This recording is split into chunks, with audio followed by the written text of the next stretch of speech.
Besti. Hari ini tahu aku udah makeup cantik gini. Aku udah usaha makeup. Ketemu pacar, tahu dibilang apa? Ayo, hari ini kayak Naruto Senimo.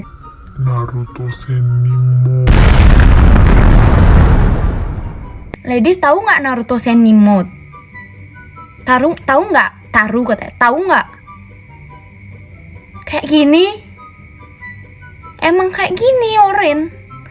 Ya, bisa kan bilang cantik gitu. Nantian kamu bilang Naruto. Emang aku suka Naruto ya. Tapi nggak Naruto Senimo juga. Ya, mirip sih Oren. Besok jangan ada pakai Oren. Kalian pernah nggak perang dingin sama bapak kalian? Aku pernah. Jadi pas aku SMP, aku kepingin itu diantar. Sedangkan posisi bapak aku tuh nggak mau nganter. Alasan bapak aku nggak mau nganter aku itu males ngantar aku setiap hari pagi-pagi. Jadi dia melatih aku naik motor.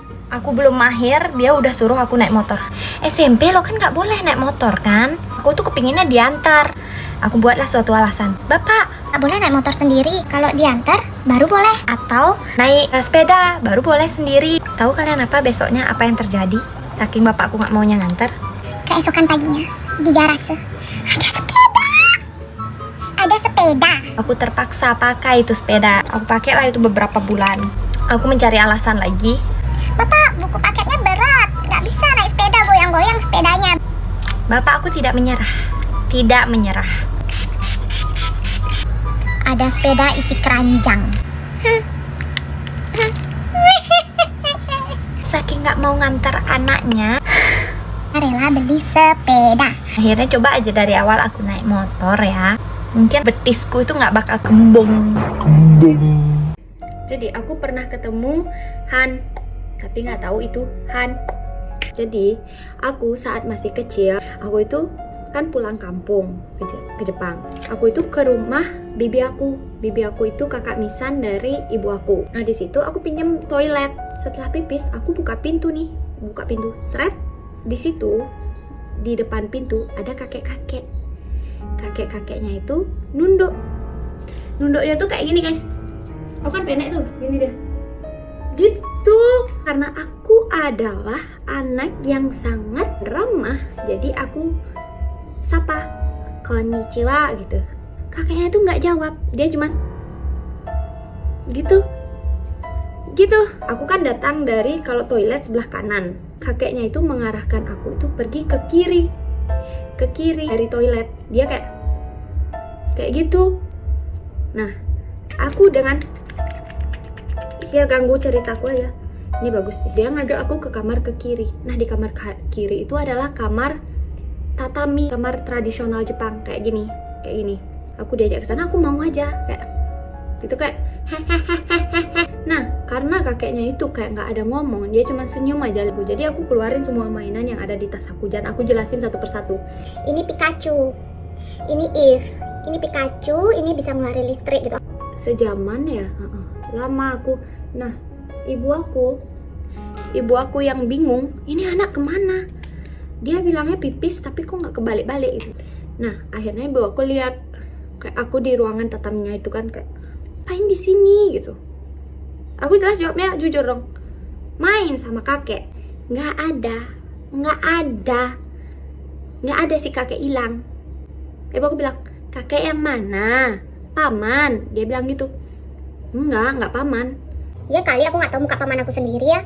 Bukan kakek yang mana? Soalnya ibu aku tahu di rumah ini tuh misalnya nggak ada laki-laki yang udah tua di rumah ini selain paman aku gitu loh. Nah, di kamarnya itu adalah foto-foto di atas tembok itu terpajang kayak gini nih. Nah, ibu aku nggak tahu dapat ide dari mana. Dia tanya satu-satu, ini bukan, ini. Aku bilang bukan.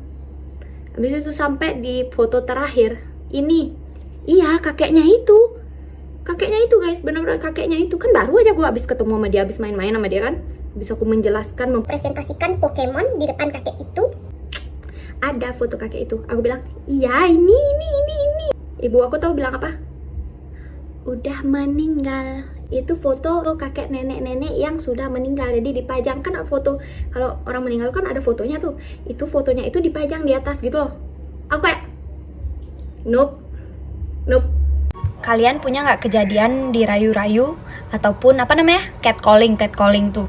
Aku punya. Dulu pas SMP aku ke sekolah itu naik sepeda. Nah posisinya aku lagi ada di jalan tanjakan. Aku dengar ada suara motor. Dia mendekat ke sepedaku. Rumahnya di mana? Minta nomornya dong. Kok naik sepeda? Padahal ya muka aku kayak batu apung. Nggak ngerti kenapa dia kayak anak SMP dirayu-rayu. Nggak ada yang bisa aku mintain tolong kan, gitu lagi sepi jalannya. Nah aku kayak udah, aduh yang penting naik dulu.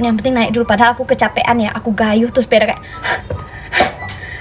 tahu kan jalan nanjaan yang nggak bisa kamu gayung gini-gini tuh. Nanjaannya bukan gini guys, gini. Nah udah di atas, aku kira dia bakal lewat gitu loh di jalan raya. Enggak, dia masih kayak terus nempelin motornya di sepeda aku. Kayak Udah takut, kesel, jengkel sama dia. habis itu aku berhenti, dia juga ikut berhenti dong. Aku bilang, kak pegangin dong sepedanya sebentar, aku mau ke minimarket gitu kan. Dia pegangin lah sepeda aku, dia kan naik motor, dia pegangin kayak gini sepeda aku. Kalian tahu aku ngapain? Aku masuk ke minimarket. Aku emang udah dari jauh lihat ada bapak-bapak di minimarketnya itu. Aku bilang, bapak tolong bapak, cowok yang itu tuh rayu-rayu saya bapak, saya takut bapak. Bapaknya tuh kayak Mana dek? kakaknya itu nggak bisa langsung kabur. Kalau dia mungkin naik motor dia bisa langsung weng gitu kan. Dia nggak bisa kayak gitu karena dia megang sepeda aku. Otaknya tuh nggak bisa berpikir. Aku dia kayak kasian loh. Ujung-ujungnya sih dia lepas ya, sepeda aku jatuh ya. Cuman aku bahagia dia nggak bisa langsung kabur. Jadi orang-orang lihat dia panik gitu. Apa pengobatan tradisional yang membuat kalian banget pokoknya kalian nggak suka? Satu metode yang sering dilakukan pas aku masih kecil yaitu kalau di Bali namanya simboh. Aku dulu terus setiap sakit di simboh. Simboh itu sembur. Orang yang jimboh biasanya bapak atau kakek. Dia tuh bakal masukin tuh bahan-bahannya kayak beras, apa habis itu istilahnya ditumbuk dan saliva ya itu dihancurin lah tuh, dihaluskan tuh udah kita dari sana, udah kita buka baju singletnya tuh dibuka melalung dah kita kayak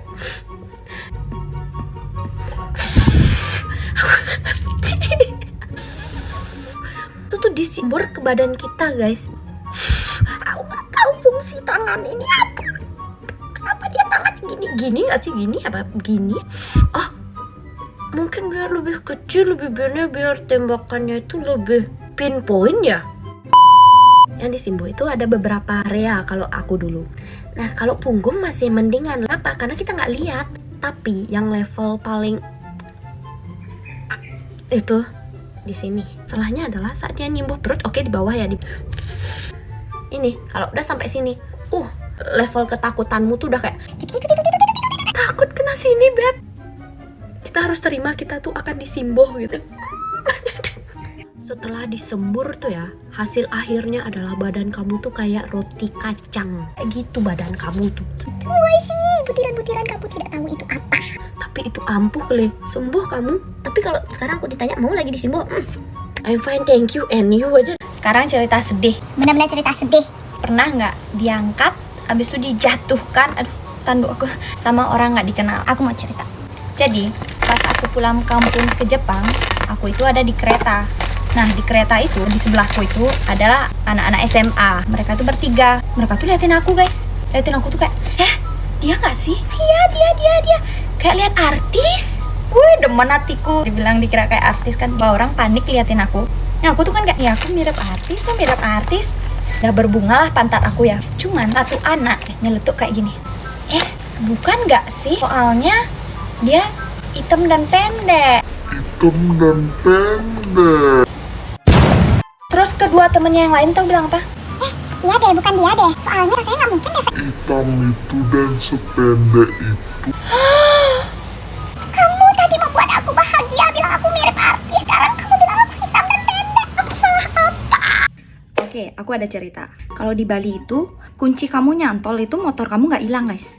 Tapi helm kamu taruh dengan kamu jepit di motor itu pun bisa hilang. Nah, suatu hari helm aku hilang, lenyap, nggak ada. Kampusku sama rumahku tuh jaraknya jauh guys. Aku lewatin jalan penuh dengan polisi nih. Itu zaman-zaman razia. Nggak ngerti kenapa. Tiap saat ada razia. Apa yang aku lakukan? Aku menelpon. Betul. Penyelamat di keluarga kita. Pak. Pak, helm Ayu hilang no. Kalau kayak begitu, gimana biasanya orang tua? Ya, memberikan bantuan. Dibawain helm lah, dibeliin helm lah, dijemput lah ya kan. Ini bapak aku nggak? Bapak aku nggak? Jawaban bapak aku kalian tahu apa? Nah yuk, adeng-adeng naik mulai. Dia nyuruh aku pulang nggak pakai helm. Aku pulang nggak pakai helm. Terus ada razia. Wih. Komen kayak gini nih, bukan satu orang aja. Banyak. Nggak bisa dibuka. Aku nggak marah dibilang kayak begitu, cuman ibu kandung sih ya. Cuman mau ibu kandung kan nggak apa-apa. Yang penting ibu. Tapi aku punya cerita tentang wajahku yang sangat melokal ini. Jadi ibu aku tuh lagi nongki. Nongkinya tuh di kafe kan. Rumahku tuh deket sama Canggu. Jadi aku bisa jemput pakai motor. Aku cuman pakai jaket gitu jemputnya. Nah, sedangkan ibu aku kan style ke kafe cantik ya, cantik. Muka aku muka melokal ya. Ibu aku muka orang Jepang. Aku dibilang apa tau? Ibu, permisi, pembantunya sudah datang. Ini pembantunya sudah datang. Aku yang dengar dibilang membantu sama pegawainya tuh aku langsung kayak, Ma! Aku sengaja, Ma! Terlalu jomplang gitu loh mukanya.